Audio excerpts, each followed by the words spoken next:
Hey everybody, I have a quick video here for you, and this is by request. Now, the number one question I've had lately, and when I look at comments and messages for ideas for videos, the number one subject has been the Shroud of Turin, and I know I've had a lot of new subscribers in the last half a year, and I haven't talked about this subject except for a few videos last fall. People are just wondering, what is the deal? What do I know? Can you do a video on what you know? And if I did a video on what I know on the Shroud of Turin, I'd talk for 12 hours. So I had one message come in from somebody named Leslie, I think it was, and she said, why don't you do a Q&A video on the Shroud? And I thought that was an excellent idea, because that's all really people have on this, is just questions. But this all started when I realized that the Knights Templar had the Shroud, and I was pretty stunned. My initial thoughts were this was a medieval hoax of some sort, and then after 3 years of research, I pretty much have put the whole story together. Everything, every documentary you see on the Shroud, is this a medieval hoax, or is this indeed the burial cloth of Christ? Seems that is a terrible way to do research.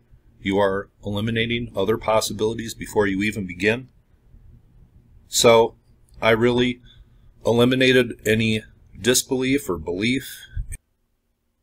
Now, in all my days of research, I never had more of a fundamental problem than the Shroud after some initial research and some initial realizations.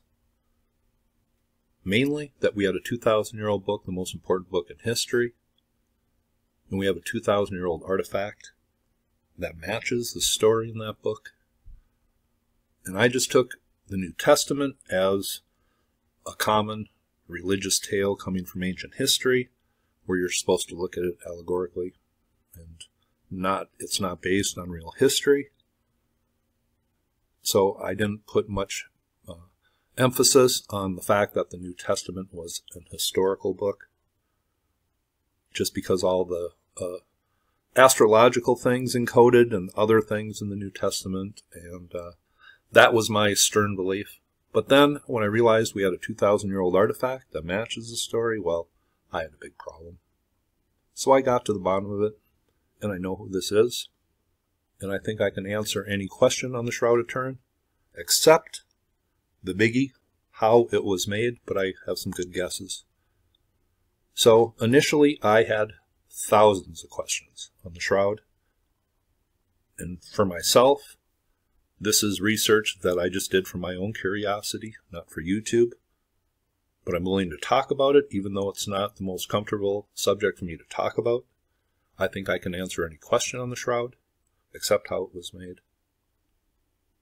So if you want to leave questions, I have had many, and I will answer any question I have on the Shroud. So leave them in the comments section, and in a week or so, I will make a video answering any on all of them, and it'll just help me confirm my own research, and maybe somebody will bring up something I haven't thought about, and I'll look into it a little more, even though my research on the Shroud ended last fall when I found this gentleman.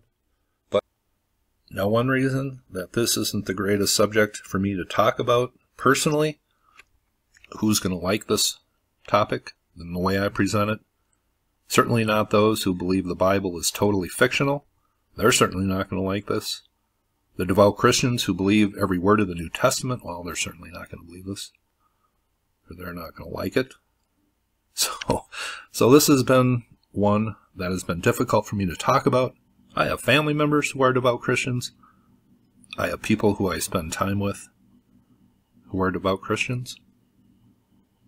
And this has been kind of the elephant in the room. But as I said, leave questions in the comments section, and I'll try to answer them, and no question is too simple. I had the most simplest basic questions on the Shroud, so don't feel that your question is too simple. And to those of you who are strongly on either side, to those who think the New Testament is fictional, well, I can't really disagree with that. And to you devout Christians, personally, I think you believe in the foundations of a very, very true story. A leader was crucified, and his followers thought his soul lived on in the afterlife. I think that is a very true story. And the only way I got to the bottom of this is to become very familiar, and this is a place I never thought I would end up because the biblical stuff never interested me until 3 years ago when I first learned about the Shroud. But the only way I got to the bottom of this was reading everything I could about the New Testament, what the church fathers in the very early centuries wrote before the final formation of the New Testament, the Gnostic text, the apocryphal text, the writings against the heresies, the Dead Sea Scrolls, and really anything I could get my hands on. And the writings of Ralph Ellis and Robert Eisman were key. But I know you have a lot of questions, so leave them in the comments section and I'll attempt to answer them. Hope you thought this was cool. You all have a very nice day.